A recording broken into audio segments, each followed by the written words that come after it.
रखू देली अकेले उठा के लेके जाइबो करी। हाँ लेके जाओ, आप ही करोगे सारा काम, मुझे नहीं करना ये। यही करने आई हूँ ना यहाँ पे। अरे मैं नहीं आऊंगी। अरे बाबूजी जिंदगी बर्बाद मार होगी लगे आपकी दोबारा शादी करके मेरी। जा बाबूजी को बुला लो, खुद ही उठाओ। ये मेरे यहाँ नौकर नहीं हूँ मैं। आवा उठवा दो मैं नहीं उठाऊंगी,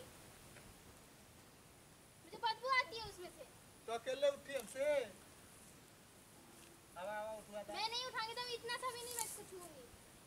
मैंने डाल दिया ना उनको, चारा डाल दिया, मैं नहीं उठाऊंगी। आके हल्ला करिए तो ठीक लगी। हल्ला करने दो। आवा उठवा दो। मैं नहीं उठाऊंगी।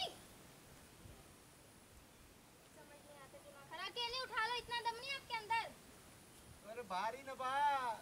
हाँ उठाओ। तो मैं खा के अगले इंसु उठवा दो। मैं नहीं उठाऊंगी, बाबूजी आएंगे तो उठा लेना। मैं नहीं उठाऊंगी, ये सब उठाने आई हूँ मैं आपके यहाँ पे। तो हम ही उठा के मैं रखनी है, बस हाई पकड़ के उठा दा। नहीं मैं कुछ में इतना सा भी नहीं छूऊंगी। करे तो अनके ले आना होना ना डाल के गया भैंसिया के डाल दिया मैंने। नहीं डाला लो। अरे लेना डलवाने यहाँ। और गोबरा लेके क्या करते उठा दा लेके जाएं खेतवा। उठा दे आओ क्या करते मोटे की उना उठाई नहीं उठाऊंगी मैं। ना उठे वो नहीं आवा बाबूजी उठवा दा जल्दी लेके उठा जाएं। दे रे पहले मैं नहीं उठाऊंगी बाबूजी, ये सब करने नहीं आई हूँ मैं यहाँ पे। मत घबरा इधर से चल गई हमर ना छोड़ के। हाँ तो हां ताई तेरे सब मोबाइल देलस।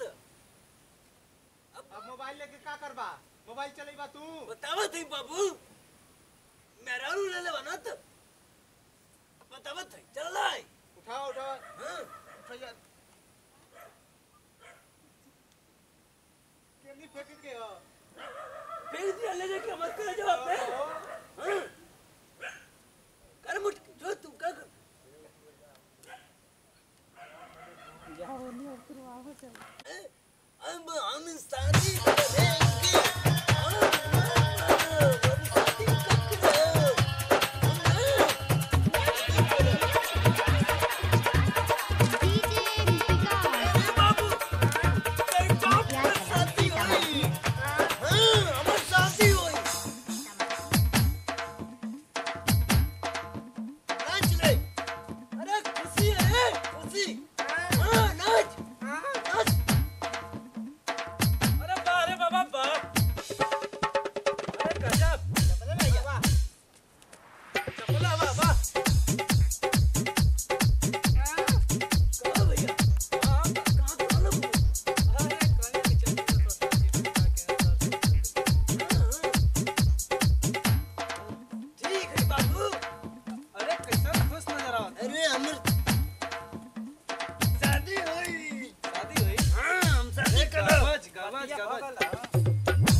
चटवा निकाल के मार पड़ला कौन जी शरीर देखा आप चेक कर रे मार दा दम हाय कुल यही से खा के एकदम फूल जाना सो पूरा शरीर ले पोते के हां उधर बराई ओदा पर कर करा पूछ ले हां बढ़िया से वाह पूरा दम हो अरे अब तो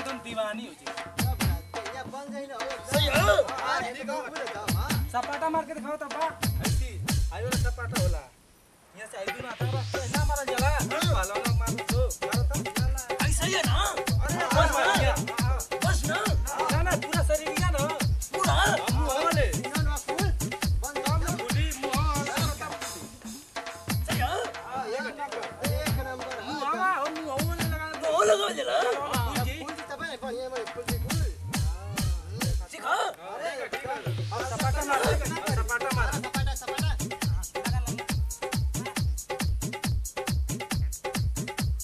मार मार सिखना कीटोड़ बना के मारबा का कितने कर जला अरे ऐसे देखा ऐसे कर ना ऐसे हाय खाली ऐसे ही तो मारे किया एक लगातार एकदम 4-5 गो मारा देखा अरे ना रे हां एक सीधा करा मारा मारा सीधा करके मारा मारा मारो चला चला मारा अरे आई गूंगा तो बुझा देले बा हो अरे ये का बिया बनाई दे बनाई तू रहे दे रे हम के पियावा करे के तू रहे दे सबलिया लागत बनी अच्छा अच्छा अच्छा ई बात अच्छा अच्छा मारा मरिया ई का कुकुर ये चिल्लत हवा अरे मारा ओ बढ़िया से उस दाइसर का ता फोन दे बका मारा मारा हां हां मरिया मरिया हां अरे सही से ना मार पाओ तो सही से मारा पानी से मारा हां अरे रुक साला हम के देंगे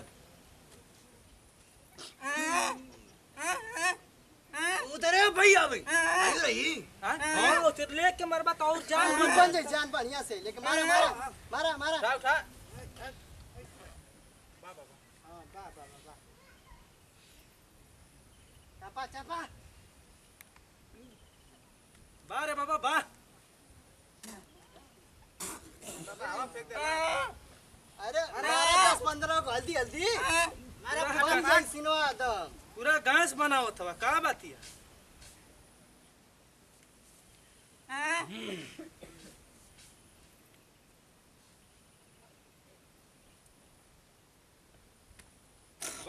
अरे बहुत बढ़िया बहुत बढ़िया उठा देखा देखा शरीर ये तू देख ला खुद देखा मोटा देखा अरे साला हां एकदम क्या बात है बोल देखा भैया ए बोल दिया अरे यार गजब यार पहलवान लगता हो अब ये देखा अब तो केहू दीवाना हो ए बाबा पियावा कटिना ना अरे बाबा होता है देखा ए बाबा देखा लेकिन ऐसे देखा मारे क्या दम तुम हट रे हट साला तू भी मारा मारा ला हां चाप के एकदम ला ला ला दे भैया ला ला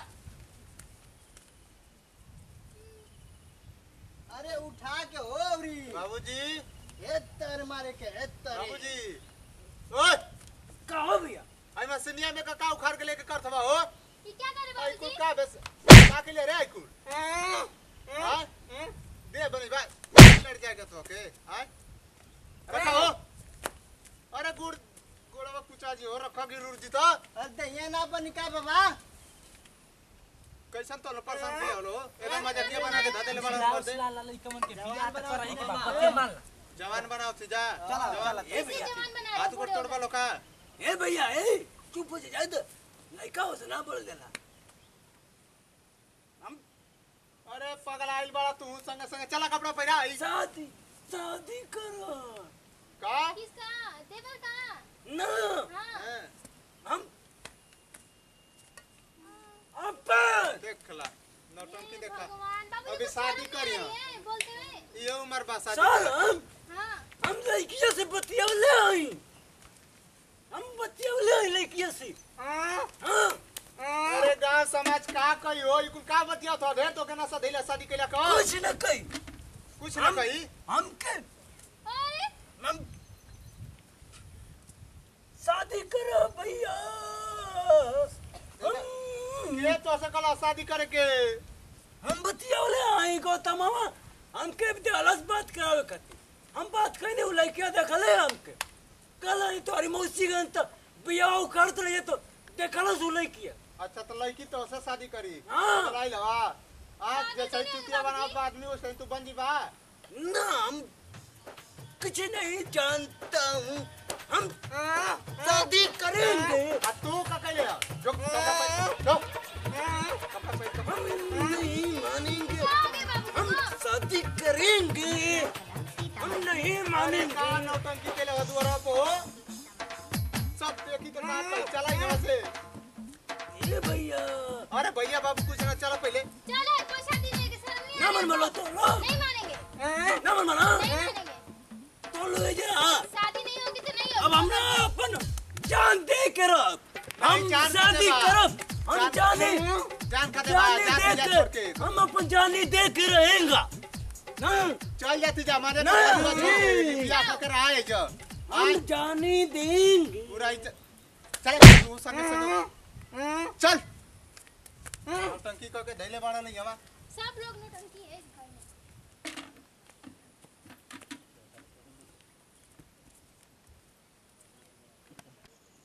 आज हम नहीं मानेंगे जान दे देंगे अपने घर के सामने हम नहीं मानेंगे अब हम बेटा पतो ना मनत बताओ हम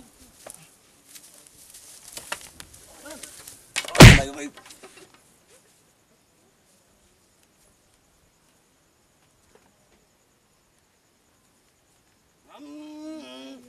बहुत कठिनाई आती है मरने से पहले ये तो गिरना पड़ेगा मैं वो और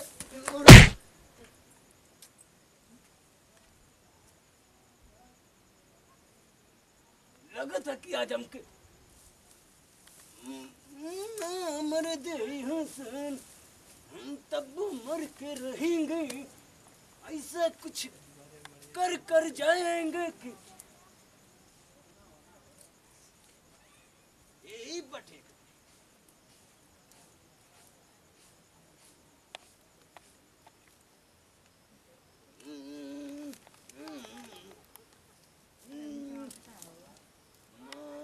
तुझे सलाम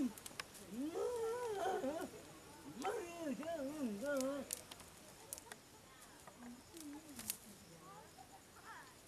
अब हम मर जाएंगे इसी पर से ए लाइक ए आर्यन ए भैया मरे बाब मर जाएंगे हम यहीं पे कहो भैया हाँ? ना जान दे हम मर कर अब हम शादी करम तो मर जाए नहीं बुला लिया बा हम बुला लिया जा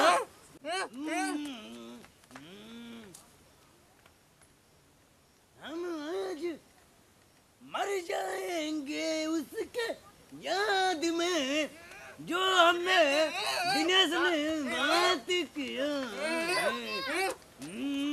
का हो बाबूजी बाबू ना के ना सुना अरे उतारा ऊपर का करता चढ़ के हम जान दे पूरा गांव के परेशान करब हम सबके अरे लड़ब। काहे खातिर जान दे अरे बाबू हम शादी करेंगे तो आवा नीचे वाला शादी करबा के ऊपरा करबा। नहीं हमार शादी करेबा ना हाँ हाँ आवा शादी हो एकदम नौटंकी के लिए बड़ा पूरा एकदम गांव के एकदम बिटोर देला तू तो आओ नहीं जी बाबूजी हाँ? शादी कराएंगे आप बड़का इज्जतदार बनबा इज्जतदार आ इज्जत के ख्याले नहीं खेतो के पूरा गांव देखा था का कही कहे का हमार शादी करावे ना तो हम खुद के ही पर से हम जान देते। अरे आवा एने हो एने पूरा गांव के हम भीड़ दे हम सबके धाराव लग नहीं हम अपने रनिया से शादी कर आवा शादी करी आवा आवा हाँ? आवा नीचे में शादी करिया आओ बाबूजी आवा बाबूजी आवा तोहर शादी होई आवा नीचे उतर जा तो आओ बाबूजी आवा की ताकत का आवा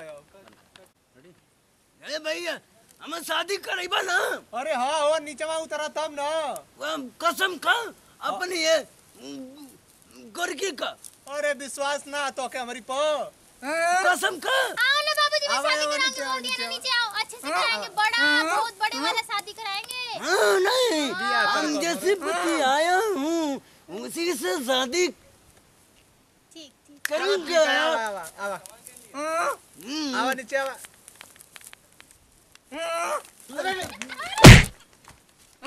ससुर ना गीत के अरे बाप और आ रंग गया अरे का बस का बोल बियाह करे खातिर पकड़ाइल बड़ा काजी कवन लइकी हम घर में जाने दे देंगे हम पूरे गांव को हम परेशानी करेंगे अरे बहुत बढ़िया काम कर देबा की बहुत बढ़िया कर देबा शादी करा तो हमारा निया से भैया शादी करा दा कहां रहनी है बुलावा कैसे करवा छोड़ा शादी? जानत बा उ गांव का लड़का थोड़ा मजा लेत रहूं तो से लड़की का आवाज बोल के तो झूठे चुतिया बनल बड़ा फसल बड़ा मतलब मजा लेत रहो सो और रहो। वही के सीरियस मान गल बा।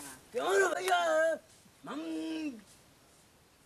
अरे करेंगे शादी हम परेशान करके धैले बड़ा मत ई शादी बियाह करे खातिर अरे बाबा काहे परेशान बड़ा हम बतियोले आए भैया के के बड़ी मोबाइल से ए करी मोबाइल से अरे लड़की से बात करा मजाक करत रहे। मजाक करते आ ये लड़की बन के बात कर अरे नहीं भाई हम ना रही बाबा हाय रमन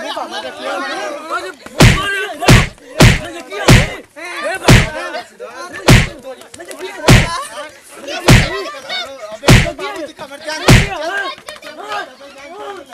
बढ़िया बाबूजी छोड़िए ना पकड़ाई ना हटके यार भैया हम चिकुट बाबा का छोटे भाई चिकुट बाबू जैसे आप लोग उनके प्यार दुलार देनी वैसे हमों के दें आप लोग सबके प्रणाम करते हैं तहे दिल से स्वागत करते हैं आप लोग हमारे वीडियो के जे देखी ज़्यादा से ज़्यादा शेयर करी आप लोग का इंटरटेनमेंट कराओ खातिर हम हर प्रकार की वीडियो ये चैनल पर लावत रहो RK2 चिकुट बाबू कॉमेडी।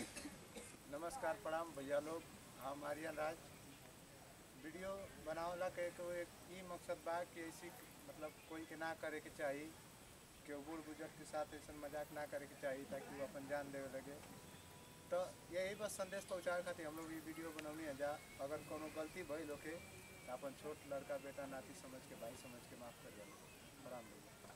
नमस्कार प्रणाम हम देवी हमसे कोई भी गलती हमेशा माफ करें।